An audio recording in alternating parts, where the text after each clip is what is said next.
الرحمن علم القرآن خلق الإنسان علمه البيان الشمس والقمر بحسبان والنجم والشجر يسجدان والسماء رفعها ووضع الميزان ألا تطغوا في الميزان وأقيموا الوزن بالقسط ولا تخسروا الميزان والأرض وضعها للأنام فيها فاكهة والنخل ذات الأكمام والحب ذو العصف والريحان فبأي آلاء ربكما تكذبان خلق الإنسان من صلصال كالفخار وخلق الجان من مارج من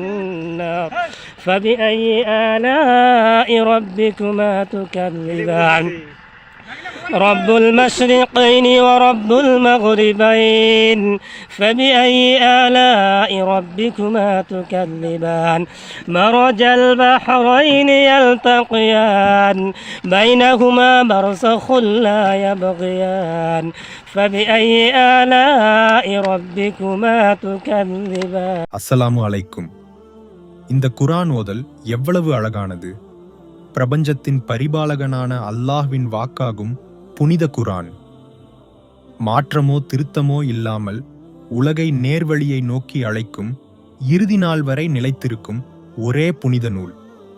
அல்லாஹ் குர்ஆனை இவ்வளவு உயர்வாக மதித்திருக்கும் போது அதனுடன் எப்போதும் நேரத்தை செலவழித்து அதை மனப்பாடம் செய்பவர்களுக்கு அல்லாஹ் எவ்வளவு பெரிய கூலியை வழங்குவான் என்பதை நம்மால் சிந்திக்க முடியாது. ஆம், அவனது படைப்புகளில் குர்ஆனை கற்று கற்பிப்பவர்களை அல்லாஹ் மிகவும் உயர்த்தியுள்ளான். அல்லாஹ் நமக்கு மரணம் வரை குர்ஆன் ஓதும் பாக்கியத்தை வழங்குவானாக. ஆமீன்.